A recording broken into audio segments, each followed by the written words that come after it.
Oh, wait, you're listening? Okay. All right. Okay. All right.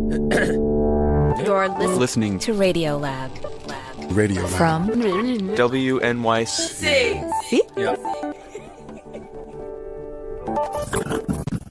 I'm Latif Nasser. This is Radiolab. Today, a story about how we humans rearranged the elemental stuff all around us, and how one man's pursuit of a basic truth about the Earth, revealed in an extraterrestrial explosion, a 2,000-year-old Peruvian skeleton, even a strand of his lab assistant's hair, changed the very air we breathe. Comes to us from reporter Avir Mitra. So I guess we'll start it Okay, good afternoon, Dr. Patterson. It's a pleasure to talk to you. with this guy, Clair Patterson. He goes by the name Pat. And I think we'd like to start this interview with you just telling us a little bit about your background. This is from an oral history from 1995. All right. Well, I was born in a small town in the middle of Iowa that was located in the midst of farmland, rolling prairie type farmland in central Iowa. And this little town, at that school, it was a small school. All the students knew each other for 12 years. So you were all in one school the whole All time? one school the whole time. People didn't move in and out. It was sort of a tribal interaction. And so Pat's tribe We learned how to hunt, did all the things you do growing up in the country. learned how to swim and fish, and we saw crops being planted. We knew about farm animals. But he was This is science journalist Lydia Denworth. in some ways a farm boy, but I knew I was different than most people. he was the kind of kid who asked his mother all kinds of questions about the world, like Why is a drop of water round? things like that. He set up a chemistry lab in his basement when he was 12. Oh, wow. In high school, he, was always like Science teacher would say something about electricity being a fluid. correcting his teachers. I had to explain to him about electrons. He was just always fascinated by how the world worked. And he had the ability to see beyond what others saw. He made leaps. So, like, for example, this is a kid from a small town, goes to a small high school, Yeah. small college, and graduates. In his first job out of college, he's working On the atomic bomb. for the Manhattan Project. Oh, wow.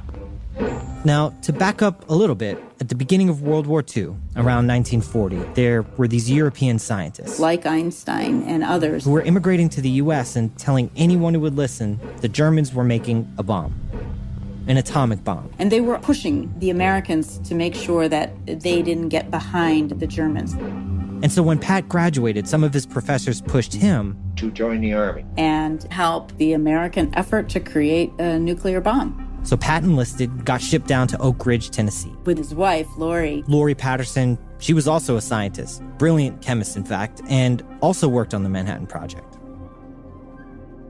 So anyway, Oak Ridge was one of those places that they made a city overnight. 75,000 people in the end were working and living there. And we had a little dog, and we went back and forth on a bus to work every day. To these top secret, state-of-the-art laboratories. Buried in the mountains. And I don't think he knew what he would be doing when he got there. But he ends up dead smack in the middle of the whole thing. Like dead smack in the middle of the bomb? Yeah, his job at Oak Ridge was to make the actual stuff in the bomb that goes boom, which was uranium. And uranium is an interesting character, an element, really. It's the heaviest element that occurs, naturally at least. So every element is made up of three things: protons, neutrons, and electrons. Protons and neutrons are in the middle. They're kind of what define the element. So every element has a different amount of these things. And uranium has the most of them. Like, just to give you an example, hydrogen has a weight of 1, helium 4, carbon has like 12, but uranium's out here, it weighs 238. It's just huge. Right. All right, so that makes it, and this is key, unstable, because the thing you need to do with a nuclear bomb is to break an atom apart. And uranium, like, I think of uranium like a guy who's walking around with like a ton of grocery bags. He's just holding way too many bags. Walking from the grocery store back to his car, and this dude's just not going to be able to make it. Along the way, he's going to drop a bag. And that's basically uranium. It's just too big. It's holding on to too many things. So now, if that's just a couple uranium atoms mixed in with other atoms here or there, it's no big deal. But if you can put 1,000 uranium dudes in a parking lot overfilled with grocery bags, and if you just like threw an apple at one of those guys or threw a grocery bag at one of those guys, right? That dude's gonna drop the bag. And then that bag is gonna fall and kind of tumble onto the guy next to him. He drops 2 bags. And then 4 dudes around him tumble and fall and just drop some more bags. Right. It's gonna set off a chain reaction, basically, and that's where shit gets nuclear. So Pat's job at Oak Ridge was to use this newfangled machine called the mass spectrometer.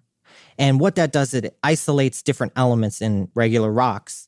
So he's finding uranium in granite rocks. He's pulverizing these rocks, isolating uranium, purifying uranium. And he basically just spent 2 years doing this. And then, August 6, 1945. A short time ago, an American airplane dropped one bomb on Hiroshima and destroyed its usefulness to the enemy. The United States drops the U-bomb, the uranium bomb. With this bomb, we have now added a new and revolutionary increase in destruction, the like of which has never been seen on this earth. When the bomb exploded, temperatures on the ground reached over 7,000 degrees Fahrenheit. Tens of thousands of people were killed instantly. And that's just from the energy of the explosion. But then what happens is something arguably more horrifying. Because when a uranium bomb explodes, now there's all this uranium around just spewing out all these protons and neutrons. And even if you didn't get killed by the bomb, those protons and neutrons, they're going to go right into your body. Hospitals filled with patients who had not seemed sick before. At first, they were quarantined, considered victims of a mysterious infectious disease. And if there's enough of it around, it's literally going to tear your body apart from the inside. They were vomiting, bleeding from the gums, and purple spots appeared on their skin. Some could not be touched because their skin slipped off in huge, glove-like pieces. These people were special victims of the atomic bomb. And that's exactly what happened in Hiroshima.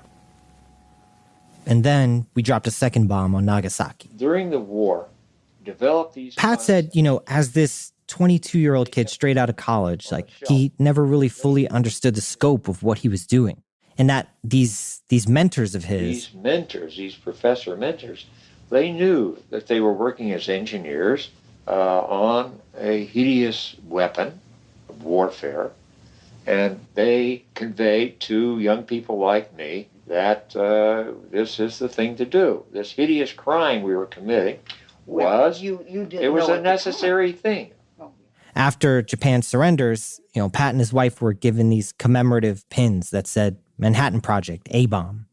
And according to his wife, they just threw them in the trash. So what is that? Is that regret or anger or shame or what? Yeah, I think it was probably all of those things. I think he felt like this thing that had sort of inspired him and moved him and defined his life, which was basically just curiosity about the world, understanding things, had kind of been taken advantage of and sort of used to create this real horror. And so he just wanted to get away from all of that. I think he just wants to get back to doing science that's free of all of that. True science. It's just for an understanding for its own end. Yes. But that's not quite how it worked out for him. So after the bomb project, Pat and his wife, Lori, moved back to Chicago. And he enrolls to get his chemistry PhD at the university there, the University of Chicago. Started taking courses. And one day this professor comes up to him. And he said, "Hey, Pat. Look, I'm trying to answer this question. How old is this rock that we're sitting on? How old is the Earth?" We didn't know that. No. Nobody knew the age of the Earth. People had been trying to guess at this for a long time. It started with somebody adding up all the ages of everybody in the Bible. Which got us to about 6,000 years old. It's not right. And then, people start finding dinosaur fossils and it's okay, well, I guess this has to be a little longer than that. But still, no one knew exactly how much longer. Anyway, So Pat's professor says to him, "This is perfect for you. It's pure chemistry. And you'll be famous because you measure the age of the Earth." And what did you say? I said, "Good, I will do that." And then his professor said to him, "It will be duck soup, Pat." Patterson. It's going to be duck soup, which I guess is a way of saying it's easy. That's my favorite Marx Brothers movie. Duck soup? Yeah. Anyway, okay, sorry, keep going. Okay, so Pat's got this job now, right? No making bombs. It's just this pure scientific question. But the crazy thing is, the key to answering this question is the same thing that caused all this horror in the atom bomb. Okay. So. Intrigued. So basically, uranium is sitting around in all these rocks on Earth doing its thing, right? Over time, it slowly drops a proton or neutron here or there. And since it's just mixed up in other rocks, it's not a huge deal. But while it's not really hurting anyone, it is doing something else. It's decaying. It's actually changing into a different atom, a different element. So over time, really, really slowly, as it spits out protons and neutrons, the uranium atom turns into like thorium, then turns into radon, and turns into bismuth. Ultimately, it turns into lead. And lead is stable. So it's just going to be lead forever, as far as we know. Mm-hmm. And the thing about this decay is that it happens at a very predictable rate. It's very, very slow, but scientists figured out that, like, say, if you start out with a rock that only had uranium when it was formed, now, if you look at the rock and you see, I don't know, a gram of lead, you know how long it took to make that lead. You could tell how long that rock's been around. Got it. That basically means that you have a super accurate clock hidden inside every rock. Clock rocks. Clock rocks. Got it. But the problem with rocks on Earth, when you try to date them, there's not good dates. No, I'm just kidding. Like, think about rocks. People look at you funny. Yeah. Yeah. Yeah, it's just awkward, you know. No, but the problem is that, you know, when you figure out the age of a rock, that's great, but it just tells you the age of that specific rock. It just tells you how old that particular rock is. Like, that's all you really know. How do you know that's the oldest rock, or there's another rock that's even older, or this one actually was just made yesterday in a volcano? Like, who knows? Exactly. That's the problem. The Earth is just a chaotic place, you know, and so somehow you need to get your hands on a rock that you know for sure formed at the same time as the Earth. And how could you possibly do that? Well, what Pat had to do is go to the very center of an explosion that was about 1,000 times bigger than the bomb that was dropped on Hiroshima. Which happened thanks to nature, actually, not humans. Out in the middle of this desert in northern Arizona. It's like red rocks, flatlands, all you could see for miles. All right. Here's it. Oh. I actually went there, met up with this guy. Hello. You're right. That's right. How's it going? Hey. Michael Schwab. He's a tour guide. So where do you want to do this? Do you want to go out to Picture Rock all the way out there and do this? Yeah, I think that would be cool. Maybe we could just like walk and you could teach me. Yeah, absolutely. Follow me. So yeah, he walks me on this path and we're walking and talking until we get to the edge of this ridgeline. Oh my God. And look down into this huge crater. Just imagine the biggest hole that you could ever possibly grasp. And then just amplify that. I don't know how to describe this because it really just looks like someone set off a bomb in the middle and it's just a perfect circle. It's almost perfect circle, yeah. It's difficult to describe in words. And basically, it's this huge crater in the middle of the desert that's almost a mile in diameter. And it is... If you put the Washington Monument down there at the bottom... Deep. We'd actually be eye level with it. No, you gotta be kidding me. Most people when they come out here don't even know what to do with themselves. They just sit in awe of it. Actually went out, talked to some people who were out there. Big hole, right? It's kind of messing with my head a little bit. Scary. Fascinating. A lot of people can determine which way it got here, but I see it as the majesty of God's hand. It is kind of a miracle how this crater got here. But to explain, a couple years before Patterson was going to answer this age of the Earth question, astrophysicists had strong enough telescopes that they were able to look into the heavens and see how other solar systems had formed. And what they were seeing is that solar systems form at the same time. Forms at the same time as what? In other words, like with our solar system, you might think, oh, Jupiter formed first and then maybe Earth formed later. Right. But no, they all happened together. Got it. But one planet that should have become a planet, for whatever reason, didn't clump together right. And it formed the asteroid belt. And in that belt, there was this big rock, about like 150 feet long, half the size of a football field. And for countless years, it was just hanging out, floating in space. So it's just vacuum sealed in space, not getting changed. And then one day, another rock very gently tapped it. And that set it very slightly off its course. And year after year after year, its orbit is now bringing it ever so closer and closer to the sun. And eventually, 50,000 years ago, Mike likes to imagine it was early summer. Yeah, I like to say July 4th this thing hit as the best fireworks show ever. So July 4th, 48,000 BC. Ice Age. This whole desert was grassland. And people hadn't even crossed the Bering Strait to get over here yet. Right. So you had creatures like Manny the Melancholy Mammoth, Sid the Sloth. And that day, had they looked up, they would have seen this huge flaming rock. It would have looked like a great ball of, almost like the bit of the sun came down. Hurtling towards them very fast. About 26,000 miles per hour fast. And then next thing you knew, this flaming rock came falling out of the sky. Slam into the earth in a huge fiery explosion. It took just 10 seconds and Meteor Crater was formed. Now, when this meteor struck, there was so much force that the meteor itself was just like disintegrated. Most of it disintegrated.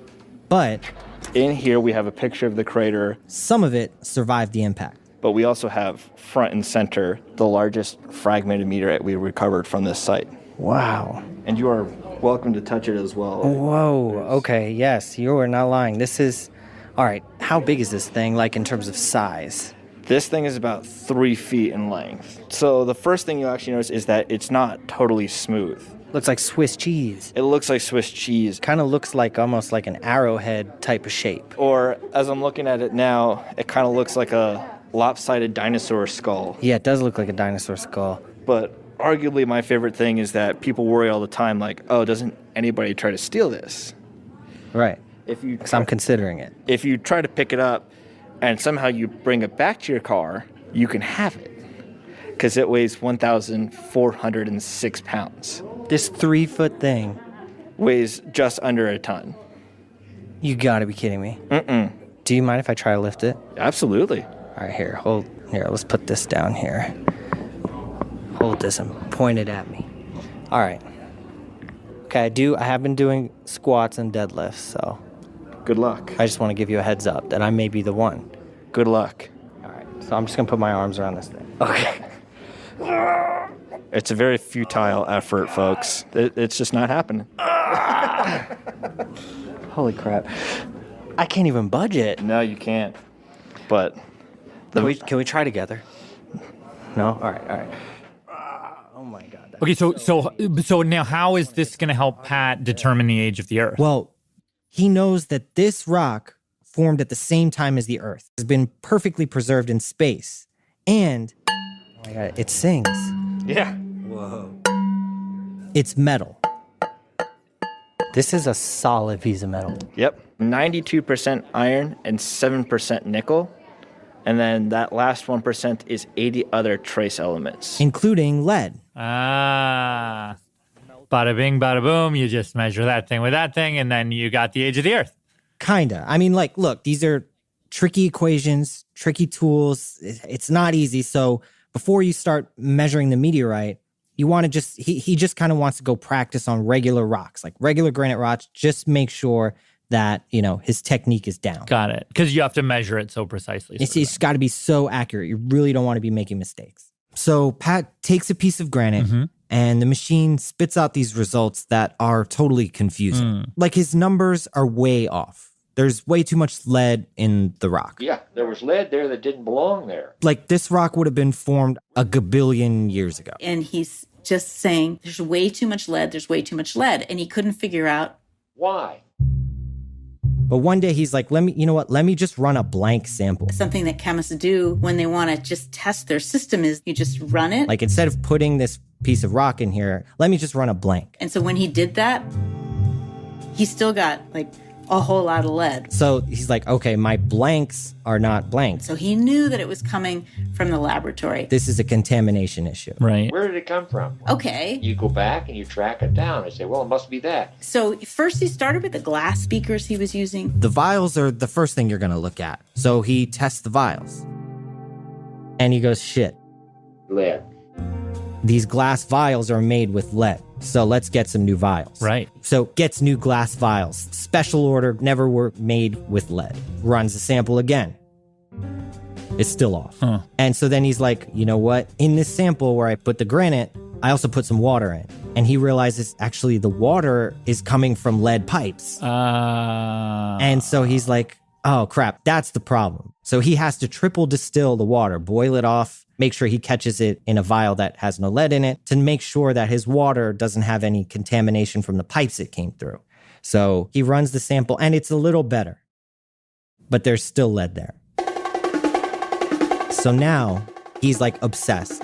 And Patterson, he's working in this lab. And it was pretty grubby. He looks at the walls and he's like... There was peeling paint. So he tests the paint. It was in the paint. So they repaint the walls. But still... There was way too much lead. Then he looks at his desk where the mass spectrometer is sitting on. And he figures out every joint in the desk is soldered together with lead. Oh, man. So he needs a new desk, new chairs with no lead. And then he uses saran wrap to cover every desk and every chair and every object in the room.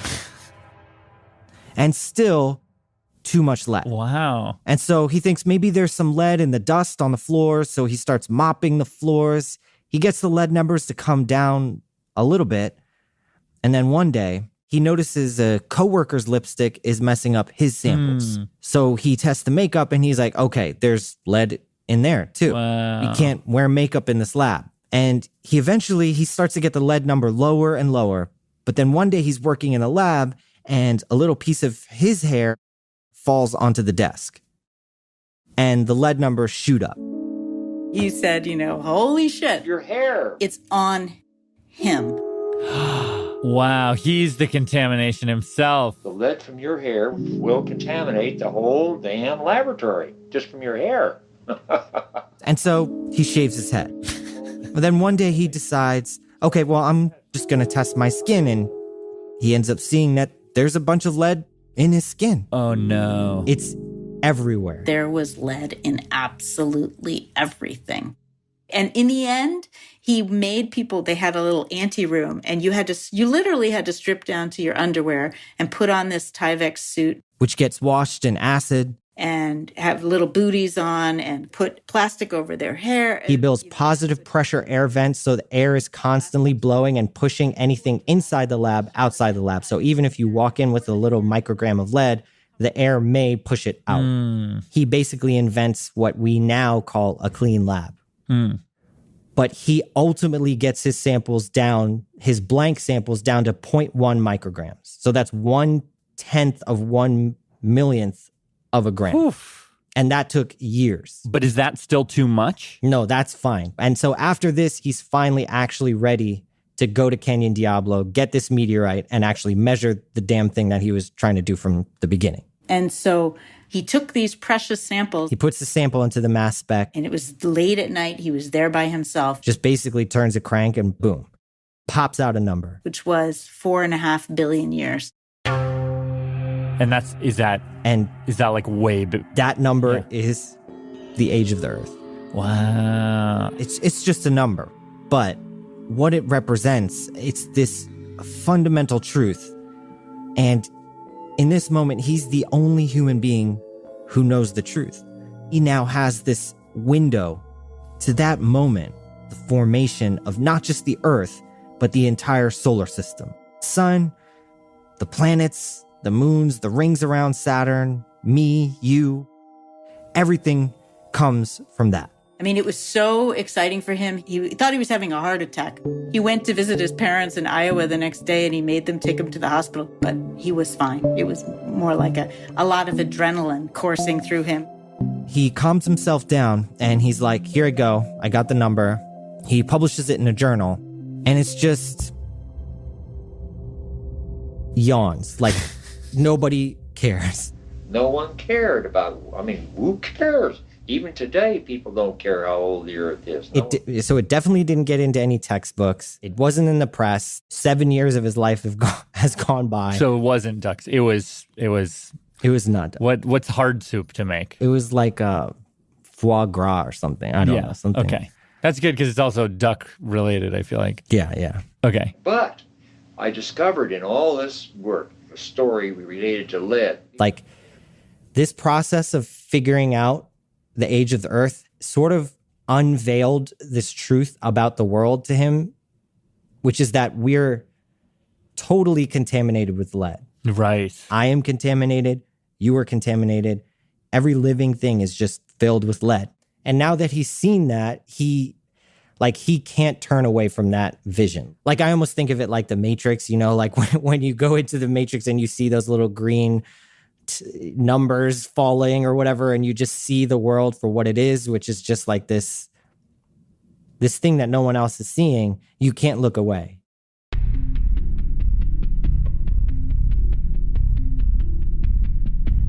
But what happens when no one believes what you're seeing?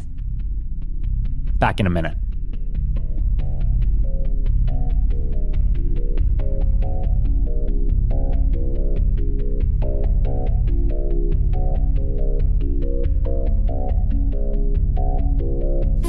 This is Bree calling from Austin, Texas. Radiolab is supported in part by the Alfred P. Sloan Foundation, enhancing public understanding of science and technology in the modern world. More information about Sloan at www.sloan.org. Science reporting on Radiolab is supported in part by Science Sandbox, a Simons Foundation initiative dedicated to engaging everyone with the process of science. Latif, Radiolab. Back with the Veer, who started with a story about uranium, which is by now decayed into lead. Yeah, which I think is probably a boring topic. It's like talking about the Beatles. You know what I mean? It's just everyone kind of knows about the Beatles and lead. You could talk to anybody. Everyone now knows like, oh, lead is bad for you. Lead in paint chips. Like, don't eat lead. Like, but back in the 50s, people really just didn't care about this. They weren't thinking about lead. And science of the day said, sure, lead poisoning is a thing. If you work in a mine and you don't wash your hands and then you eat a burger after touching lead, right? Then sure, you'll get lead poisoning. We've known that for thousands of years, but it's not like we're working in a lead mine. Right. But for our dude, Pat, he's like, no, come on. Like something is going on here. And he's like the only one who sees it. The Matrix is everywhere. That we're living in a dream, like we're living in a lead mine. You have to see it for yourself. Okay. So Pat's finding all this lead in his lab. He's stripping down to his underwear, shaving his head, and he's telling people, and they're just like, dude, who cares? Like, it's just your lab. I definitely would have said that. I would have been like, okay, yeah, so it's like an experimental nuisance. Like that, I get that. You've proved that. Right. But Patterson believes, no, this has to be bigger, which leads him to this question, which is, okay, there's a lot of lead in my lab, but is there a lot of lead out in the world? So Lydia Denworth again. He started by looking in the ocean. So first thing he does is he gets a boat. You weren't on the boat yourself. Yes, I was. Oh, you were on the boat. Okay. And I got sicker than dogs. He has a big problem with seasickness, but he's just like, whatever. I hated it. He goes out, collects a bunch of water from the Pacific Ocean, takes the water back, analyzes it, and sure enough, lead. There is a ton of lead in the ocean. So I said, okay. Proof. I published a paper. And did it make waves in science or the public? No. A lot of scientists were like, they didn't care at all. If you say so, I don't really know. I also don't really care, But he's more convinced than ever. I mean, he starts walking around campus wearing a gas mask. And a lot of people thought he was just plain crazy, right? Everyone's like, dude, like, lead is natural. It's probably always been there. This isn't some new crazy thing. But Pat just doesn't believe it. There's no way it's been like this forever. And then one day he gets into a conversation with a friend who gives him this idea. That the place to look to understand the amount of lead in the air in the past is the permafrost of the snow in like Greenland or Antarctica. Because snow in the polar regions, it comes out of the air. And lead, if it was in the air, And lead's in the snowflakes. it would come down out of the air and settle into the snow, and it would never leave because that snow and ice didn't melt. And then the next year, there's another snowfall. It doesn't melt. Then the year after that, there's another snowfall that doesn't melt. Next year you have another one. Next year you have another. And the snow starts to like layer on top of each other, almost like the rings of a tree. It's just preserved. Because it's permafrost. It's permanent frost. It's like it's permanently there, right? Yeah. Permafrost.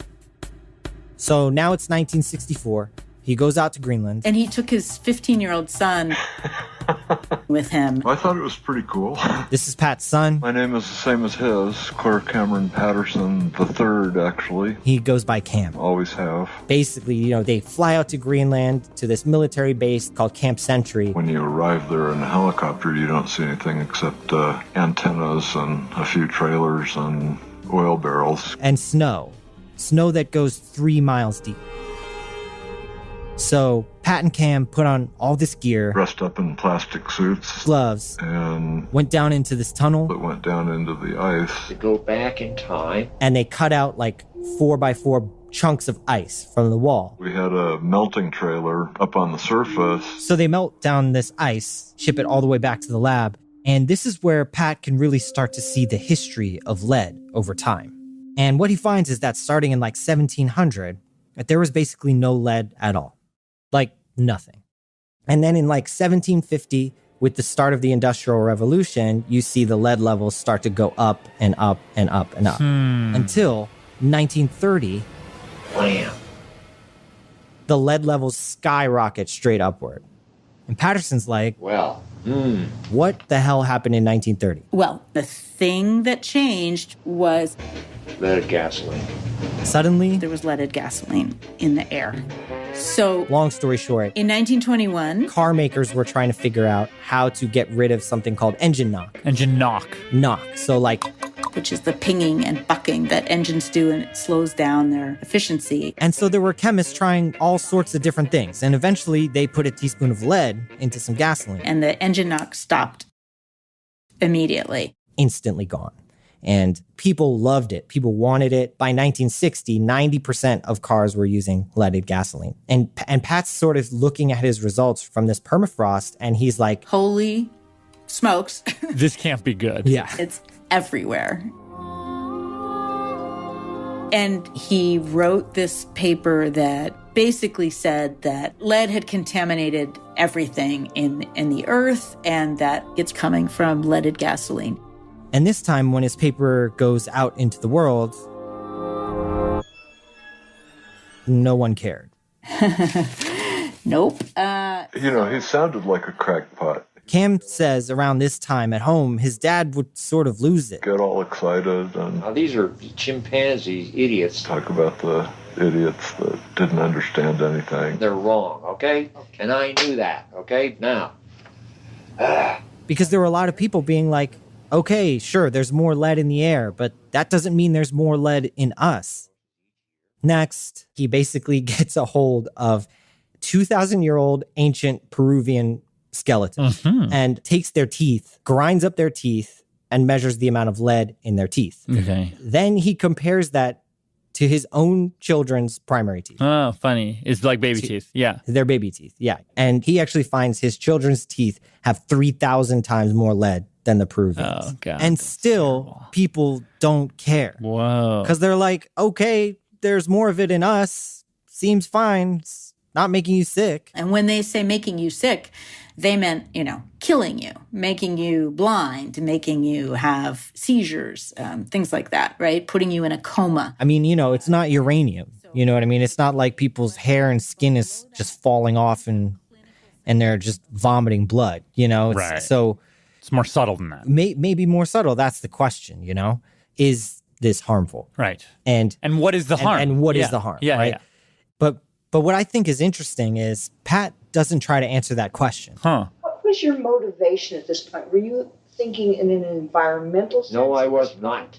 Science, science, science. I didn't care two hoots about verifying what the contamination was.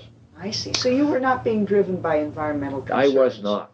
To be clear, Pat was convinced that lead was harmful. He just wasn't interested in doing the research that showed exactly how or to what extent or how to fix it. But I had friends and colleagues who were concerned about the environment. They were concerned about people being hurt by all this. And Patterson would share his data with them. They'd come to my laboratory. He would show them his techniques, and a lot of these people would go on to use this stuff to show just how harmful lead was. It was crucial in getting lead out of food can solder, getting lead out of glazes and this sort of stuff. And while he knew that this was a good thing, to him it was like this slippery slope that led back into this messy world of human motivations, into policy and politics. And the thing is that Patterson was so difficult to work with that he often didn't get invited to be on the national committees that were deciding things. And one of the few times he did, he shows up in DC and they're talking about what should we make recommendations to reduce the level of acceptable lead in the environment to? And he just says it should be 0. That's the acceptable level. And so they do this without him. He refuses to sign the final report, and he writes at the bottom, Dr. Patterson does not wish to be associated with this report. He writes his own addendum. He just writes this line, the mining and smelting of lead within the human environment is actually a monumental crime committed by humanity against itself, period. And it's oozing lead all Regardless, the EPA did slowly start catching up to the science and banning lead from things. Actually, now they're getting lead out of paint. But to Pat, that wasn't the purpose of science, not like real science. For him, science was how it was when he was a kid, you know? Where science isn't about solving some problem. It's not, how can I solve this challenge, but why is that? Why is a drop of water spherical, you know? And now that Pat had been able to prove what the natural level of lead should be, he was really just left with this simple question. Why? Why? I mean, what led us to poison the Earth's biosphere with lead? He started looking at ice cores that went all the way back to 800 BC, and what he found was this wasn't the first time that this had even happened. You know, like Greeks, Romans, every empire has poisoned themselves with lead. That proves for 2,000 years we have been unable to understand the evil that we are doing to ourselves.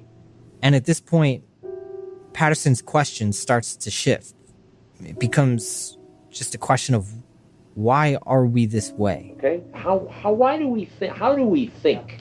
He actually starts writing a book, and it's this new concept of human consciousness all over the place. It's about within the brain, neural pathways, neuronal circuitries used. It's about abstract rationalization, thinking, and problem solving, formulation of religious myths, human civilization, the nature of scientific thought. He worked on this idea for years and never really seemed to get anywhere, and it was tough on him. Cam said over time he noticed his dad grew angrier, more jaded, and talked less, spent less time with his kids. And on December 5th, 1995, he has an asthma attack in his office, and he dies. He was 73.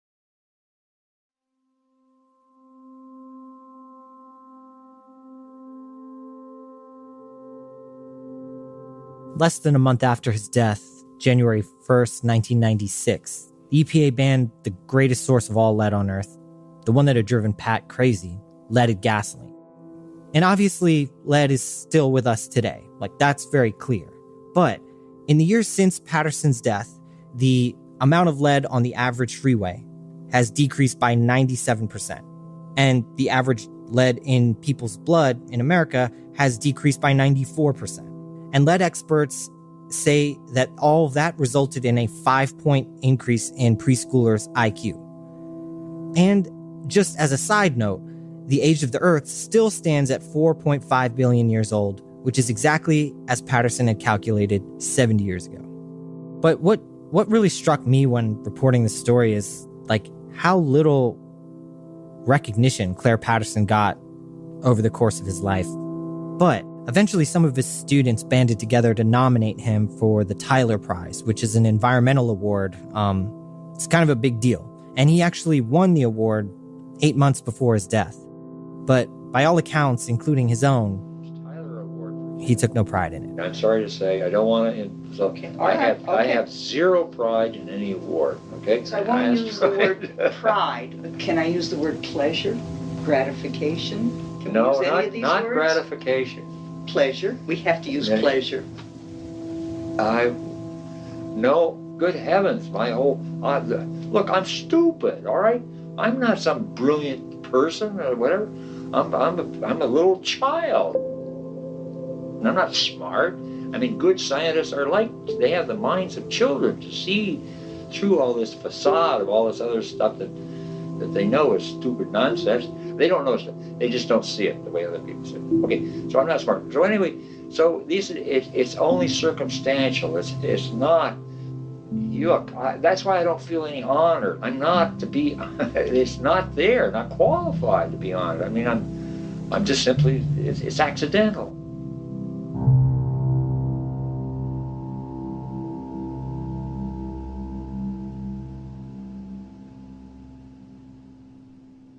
Reporter Avir Mitra.